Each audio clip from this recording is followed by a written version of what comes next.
Guys, आप सभी को पता है कि किसी भी ऊंचे मुकाम पर पहुंचने का रास्ता बहुत ही कठिन होता है। इसके लिए रास्ते की बहुत सारी ठोकरें खानी पड़ती हैं, बहुत दर्द सहना पड़ता है और घर वालों से दूर रहकर जीना पड़ता है। अरे इतनी सारी कुर्बानियां सहने के बाद तब जाकर कहीं इंसान उस ऊंचे मुकाम पर पहुंचता है जहां वो पहुंचना चाहता है।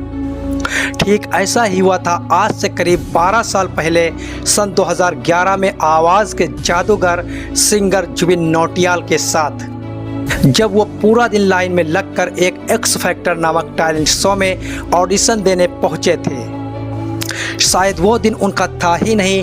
उस दिन वो बहुत थके हुए थे और बहुत नर्वस थे, जिसकी वजह से वो उस लेवल का परफॉर्म नहीं कर पाए जिसकी उम्मीद थी। इसी कारण सिंगर सोनू निगम ने उन्हें साफ साफ रिजेक्ट कर दिया था। मेरी तरफ से ना है। गाइस, जुबिन कहते हैं कि उस वक्त दुख तो बहुत हुआ था और मेरे माता पिता की आंखों में आंसू भी आ गए थे और तब मैं चाहता तो गिव अप कर लेता, क्योंकि मेरे माता पिता के पास पैसों की कोई भी कमी नहीं थी। मैं कुछ और बिजनेस कर सकता था, लेकिन ऐसा नहीं किया, क्योंकि उस वक्त मेरे माता पिता की आंखों में जो दुख के आंसू थे उनको मैंने देखकर उसी वक्त ये ठान लिया था कि मैं सफल सिंगर बनकर ज़रूर दिखाऊंगा और अपने माता पिता के दुख के आंसुओं को सुख में बदलकर एक दिन ज़रूर दिखाऊंगा। और इसी वजह से वो पूरे जुनून के साथ लगातार मेहनत करते रहे, अपनी आवाज़ पर काम करते रहे और अपने गुरु से गाना गाना सीखते रहे और ऑडिशन देने के लिए म्यूज़िक डायरेक्टर्स के ऑफिस के चक्कर काटते रहे और बार बार रिजेक्ट होते रहे, लेकिन किसी भी हाल में हार नहीं माना। इसी के कारण उनको स्क्रैच गाने मिलने लगे।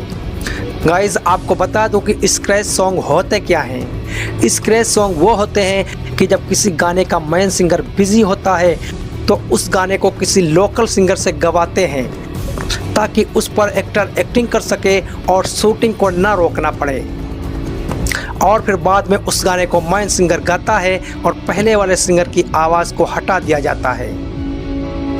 गाइस, जुबिन ने करीब 150 स्क्रैच गाने गाए, जिसकी वजह से इनकी आवाज़ में बहुत सुधार आ गया था और आवाज़ में एक दर्द भी पैदा हो गया था।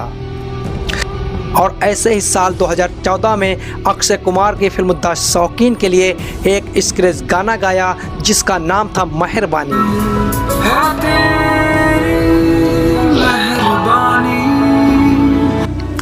और ये गाना जब अक्षय कुमार ने सुना तो डायरेक्टर से कहा कि मुझे इस गाने के लिए यही आवाज़ चाहिए, क्योंकि इस सिंगर की आवाज़ में बहुत दम है। और फिर डायरेक्टर ने अक्षय कुमार की इस बात को हाँ कर दी और इस गाने के बाद धीरे धीरे जुबिन को गाने मिलने शुरू हो गए।